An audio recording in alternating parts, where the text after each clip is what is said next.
श्री शिवाय नमस्तुभ्यम। हर हर महादेव। दोस्तों, आप सभी लोग जानते हैं कि 12 जुलाई 2024 को पड़ रही है शुक्रवार सप्तमी तिथि। दोस्तों, यह जो शुक्रवार है आषाढ़ महीने में पड़ने वाला सबसे बड़ा शुक्रवार है, क्योंकि यह गुप्त नवरात्रि के दिनों में पड़ रहा है, जिसका बहुत ही बड़ा और विशेष महत्व होता है। और ऐसा दिन पूरे साल में सिर्फ एक ही बार आता है। और दोस्तों, आप सभी लोग जानते हो कि शुक्रवार का अगर सबसे बड़ा कोई उपाय है तो वो एक चुटकी काले तिल वाला उपाय है। तो दोस्तों, इस शुक्रवार की सप्तमी तिथि के दिन आप लोगों को इस एक चुटकी काले तिल वाले उपाय को जरूर करना है। बहुत सारे लोग होंगे जिन लोगों ने इस उपाय को न किया हो, मतलब पूरा महीना निकल गया आषाढ़ महीने का, उन्होंने किसी भी दिन इस काले तिल वाले उपाय को न किया हो। पर दोस्तों, आपके पास एक आखिरी मौका बचा हुआ है, जो कि 12 जुलाई के दिन। तो इस दिन आप लोगों को इस वाले उपाय को जरूर कर लेना है, भले ही आपने पूरे महीने भर इस उपाय को न किया हो। पर अगर आपने इस आषाढ़ महीने के शुक्रवार सप्तमी के दिन अगर इस वाले उपाय को कर लिया, तो आपको इस उपाय को करने का वो फल मिलेगा जिसकी आपने कभी कल्पना भी नहीं करी होगी। इसीलिए आप लोग इस वाले उपाय को एक बार जरूर कर लेना, ताकि आप लोगों के हाथ से यह मौका न जा सके और आपको इस उपाय को करने का फल मिल सके। दोस्तों, यह उपाय पंडित जी ने अपनी अभी की ही शिव महापुराण की कथा में बताया है, जिस उपाय को आज हम आपको बहुत अच्छे से समझाने वाले हैं। इस वीडियो को देखने के बाद इस उपाय को समझने के लिए आपको कोई और वीडियो को देखने की जरूरत नहीं पड़ेगी। तो चलिए दोस्तों, उपाय को शुरू करते हैं। देखिए, यह इस आषाढ़ महीने के शुक्रवार गुप्त नवरात्रि के दिन यह इतना खास होता है, इतना महत्वपूर्ण होता है। देखा है कभी कभी बड़े बड़े पूजा पाठ अनुष्ठान से जो मनोकामना पूर्ण नहीं होते, वो आषाढ़ महीने के दिन एक छोटे से उपाय करने से ही आपकी मनोकामना पूर्ण हो जाती है। और बहुत सारे लोगों ने इस उपाय को किया भी है और उनको इस उपाय को करने का फल भी जरूर मिला है। अगर आप लोग भी इस उपाय को करना चाहते हैं तो आप इस उपाय को पहले अच्छे से समझ लेना, सुन लेना, उसके बाद करना। आपको इस उपाय का फल जरूर मिलेगा। और इस उपाय को कर लेने से आपके घर में चाहे किसी भी प्रकार की दुख और समस्या क्यों ना चल रही हो, आपको उसका कारण भी नहीं पता है कि भाई यह समस्या किस कारण से चल रही है। उसका कुछ भी कारण हो सकता है, जैसे पितृदोष हो सकता है या किसी भी तरह का मंगल दोष भी हो सकता है। तो इस दिन आप लोगों को यह वाला उपाय कर लेना है। यह एक ऐसा उपाय है जिस उपाय को अगर किसी विशेष दिन पर किया जाए तो भाई उस विशेष दिन का जो है वह तो हमें मिलता ही मिलता है, पर हमने उस दिन पर इस उपाय को किया है तो हमें उससे भी बड़ा फल मिलता है। और फल बहुत जल्दी मिलता है, क्योंकि आप इस उपाय को बहुत ही बड़े और विशेष दिन पर कर रहे हो। तो चलिए अब उपाय के बारे में बात करते हैं। लेकिन उससे पहले आप लोगों को यह जानना आवश्यक है कि आखिर यह उपाय किस समय करना है, किसको करना है और कैसे करना है। तो चलिए हम आगे आपको वीडियो में एक एक करके बता देते हैं। लेकिन उससे पहले अगर आप लोग हमारे चैनल पर नए हैं तो हमारे चैनल को सब्सक्राइब कर लेना और इस वीडियो को लाइक करके कमेंट बॉक्स में श्री शिवाय नमस्तुभ्यम ओम नम शिवाय जरूर टाइप कर देना। तो दोस्तों, इस एक चुटकी काले तिल वाले उपाय को हमें इस शुक्रवार सप्तमी के दिन कैसे करना है, किसको करना है, किस समय करना है और कहां पर करना है, ये सारे सवालों के जवाब आपको इस वीडियो में मिल जाएंगे। और जो ये वीडियो देखेगा भाई, उसको काले तिल के दाने वाला उपाय जरूर करना चाहिए, क्योंकि इस दिन एक काले तिल का भी बहुत ही बड़ा और विशेष महत्व होता है। और जब बात आ जाए 11 काले तिल की, तो ये सोने पे सुहागा वाली बात हो जाती है और ये एक बहुत ही बड़ा उपाय हो जाता है इस शुक्रवार गुप्त नवरात्रि का।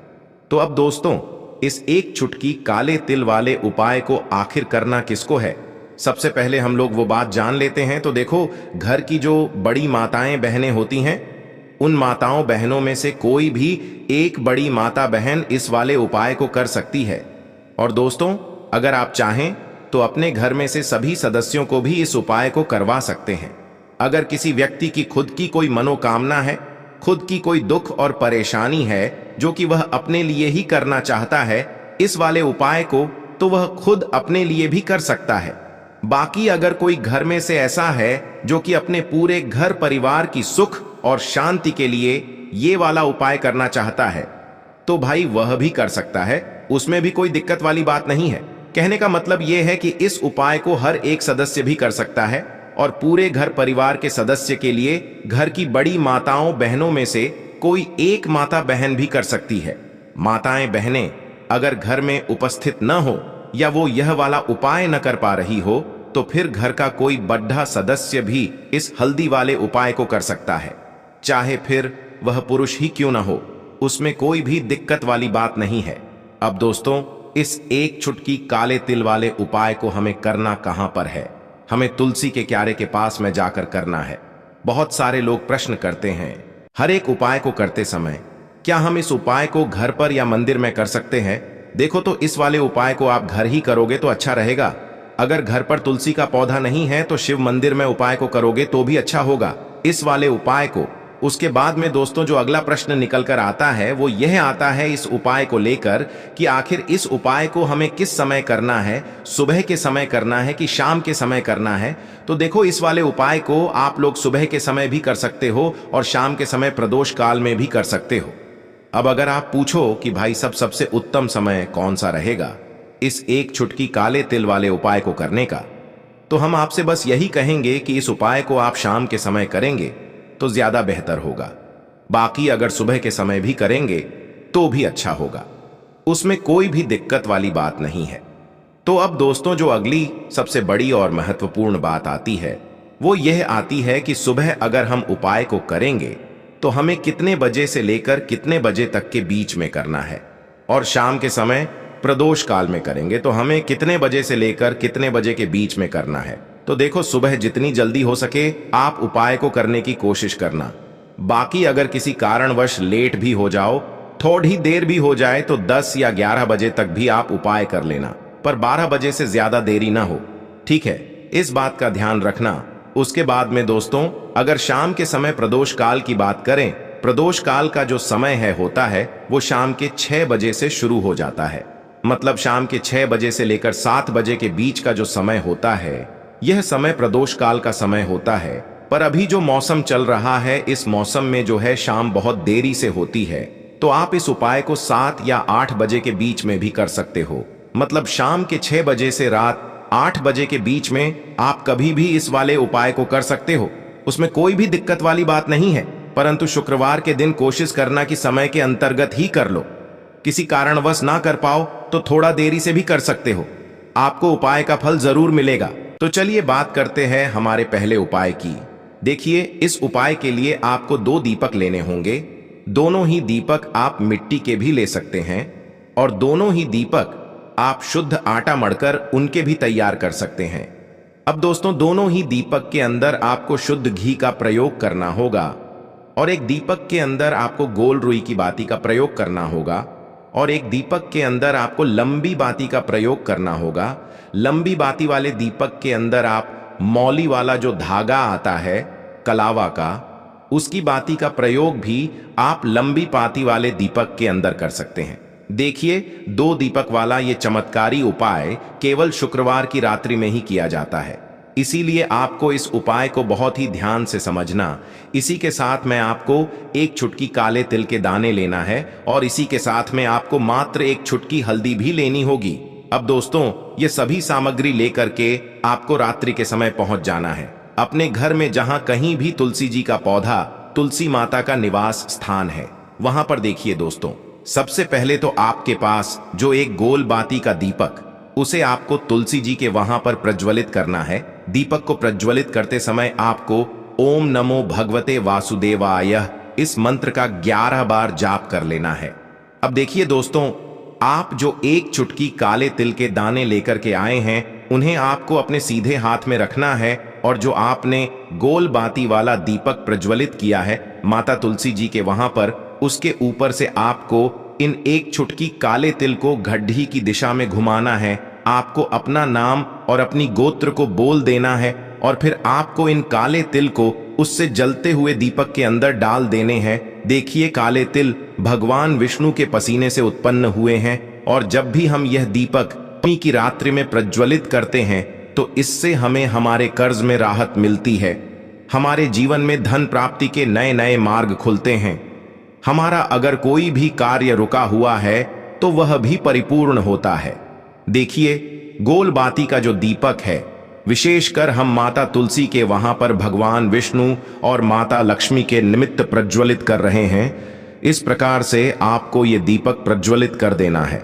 अब जो आपके पास लंबी बाती का दीपक है, एक छुटकी हल्दी है, तो इससे आपको लेकर के पहुंचना है अपने घर के मंदिर में। आपके घर के मंदिर में माता लक्ष्मी की जो भी प्रतिमा ही मूर्ति है, उनके सामने सबसे पहले तो आपको ये लंबी बाती का दीपक रखना है। फिर आपको दीपक को प्रज्वलित कर देना है। दीपक को प्रज्वलित करते समय आपको ओम महालक्ष्मी नमः इस मंत्र का जाप करते रहना है। अब दोस्तों, आपके पास जो एक छुटकी हल्दी है, उसे आपको अपने सीधे हाथ में रखना है और इस एक छुटकी हल्दी को आपको उस दीपक के ऊपर से 11 बार घड्डी की दिशा में घुमाना है और आपको ओम महालक्ष्मी नमः मंत्र का जाप करते रहना है और इस एक छुटकी हल्दी को आपको उसे दीपक के अंदर डाल देना है। देखिए, एक चुटकी हल्दी वाला जो दीपक है आपके जीवन से दुर्भाग्य को समाप्त करता है, माता लक्ष्मी की आपको कृपा प्राप्त करवाएगा, धन प्राप्ति के आपके जीवन में नए नए मार्ग बनाएगा। देखो, अगला उपाय है वो भी बहुत ज्यादा खास है। तीनों उपाय को आप जरूर सुनना, क्योंकि जो आपको अच्छा लगे वो उपाय आप कर सकते हैं। देखिए, इस उपाय के लिए आपको 2 हरी इलायची लेनी होगी। हरी इलायची आपको साबुत लेनी है, खंडित नहीं होनी चाहिए। और इसी के साथ में आपको मात्र थोड़ा शहद लेना है। शहद आपको मात्र आधा चम्मच या फिर उससे भी कम ले लेना है। और इसी के साथ में आपको एक दीपक ले लेना है। दीपक आप चाहे तो मिट्टी का भी ले सकते हैं और आप चाहे तो शुद्ध आटा मढ़कर उसका दीपक भी आप तैयार कर सकते हैं। इस दीपक के अंदर आपको मौली का जो धागा आता है, कलावा का, उसकी बाती का प्रयोग करना होगा। यानी कि इस दीपक के अंदर आपको लाल रंग की बाती का प्रयोग करना होगा और इस दीपक के अंदर आपको शुद्ध घी का प्रयोग करना होगा। अब ये सारी सामग्री लेकर के आपको अपने घर में जो भी मंदिर है वहां पर पहुंच जाना है और आपको माता लक्ष्मी के किसी भी स्वरूप के सामने बैठ जाना है। अगर माता लक्ष्मी की फोटो है, माता लक्ष्मी की प्रतिमा है, तो उनके सामने आपको बैठ जाना है। अगर माता पार्वती की प्रतिमा है तो उनके सामने आपको बैठ जाना है। यानी कि किसी भी माता के स्वरूप के सामने आपको बैठ जाना है। अब देखिए, सबसे पहले तो आपको माता रानी के सामने थोड़ी सी चावल की ढेरी बना देनी है। यानी कि थोड़ी सी अक्षत के दाने आपको माता रानी के सामने रखना है। उसके बाद आप जो एक दीपक लेकर के गए हैं, उस दीपक को आपको उन्हीं चावल के दानों के ऊपर रख देना है और फिर इस दीपक को आपको माता रानी के सामने प्रज्वलित कर देना है। देखें, इस दीपक को प्रज्वलित करते समय आपको ओम महालक्ष्मी नमः इस मंत्र का लगातार जाप करते रहना है। दीपक को प्रज्वलित करने के बाद आप जो 2 हरी इलायची लेकर के गए हैं, उसमें से एक हरी इलायची को तो आपको उसी दीपक के अंदर डाल देनी है और वहीं पर आपको कम से कम 21 बार ओम महालक्ष्मी नमः इस मंत्र का जाप कर लेना है। अब आपके पास जो शहद है और एक हरी इलायची है, उसे सीधे आपको लेकर के पहुंच जाना है। भगवान शिव के मंदिर में पूज्य गुरु जी ने बताया है कि यह उपाय आपको सिर्फ और सिर्फ शाम के समय ही करना होगा। शाम को जब भी सूर्यास्त का समय होता है, तो उस समय आपको यह उपाय करना है। लेकिन सबसे पहले तो आपके पास जो एक हरी इलायची है, उसे आपको उस शहद के अंदर अच्छे से डुबो देना है। यानी कि शहद का लेपन उसे हरी इलायची के ऊपर चारों तरफ आपको कर देना है। अब यह जो शहद से युक्त हरी इलायची है, इससे आपको भगवान शिव के शिवलिंग पर अर्पित कर देनी है और आपको वो श्री शिवाय नमस्तुभ्यम इस मंत्र का लगातार जाप करते रहना है। फिर इसके बाद आपको एक लोटा जल भी अपने साथ लेकर के जाना। तो यह एक लोटा जल भी आपको धीरे धीरे शिवलिंग पर समर्पित कर देना है और आपको श्री शिवाय नमस्तुभ्यम इस मंत्र का जाप करते रहना है। फिर इसके बाद आपको अपने घर आ जाना है। इस प्रकार से आपको ये उपाय कर लेना है। तो चलिए दोस्तों, जान लेते हैं गुरुजी द्वारा बताए गए दूसरे उपाय के बारे में। देखिए, इस उपाय के लिए आपको लेना है 11 चावल के दाने। गुरुजी ने कहा है, चावल के दाने खंडित नहीं लेने हैं, बिल्कुल साबुत होने चाहिए। उसके साथ में आपको लेना है एक बेलपत्र। बेलपत्र का भी एक नियम है, अगर आपके पास बेलपत्र नहीं है तो आप शिवलिंग से उठाकर उसको पुनः शुद्ध जल से धोकर इस्तेमाल कर सकते हैं। इस प्रकार आपको बेलपत्र लेना है। इसके बाद आपको एक लोटा जल लेना है। अब ये सब सामग्री लेकर आपको जाना है महादेव के मंदिर में देखो, अब आपको उत्तर साइड में खड़े हो जाना है और सबसे पहले आपको एक बेलपत्र अपने हाथ पर और 11 चावल दाने रखकर शिवलिंग के ऊपर अपना नाम और गोत्र बोलते हुए समर्पित कर देना है और ओम नमः शिवाय श्री शिवाय नमस्तुभ्यं का लगातार जाप करना है। अब आपको जो एक लोटा जल साथ में लेकर आए थे उसे धीरे धीरे बेलपत्र और चावल दाने के ठीक ऊपर आपको समर्पित करते जाना है और शिव पुराण के मूल मंत्र श्री शिवाय नमस्तुभ्यं का 11 बार जाप करना है और अपनी मनोकामना बोलते जाना है। देखो, बस छोटा सा उपाय करना है, देखना एक दिन आपके सब काम बनने लग जाएंगे। गुरुजी का बहुत ही विशेष उपाय है। चलते हैं तीसरे उपाय की तरफ। देखिए, इस उपाय के लिए आपको एक तांबे के पात्र के अंदर सबसे पहले अपने घर से शुद्ध जल लेना है। फिर इसी के साथ में आपको मात्र थोड़ा सा शहद लेना होगा। शहद आपको आधा चम्मच या फिर उससे भी कम लेना है और इसी के साथ में आपको एक प्यारी सी बेलपत्र ले लेनी है।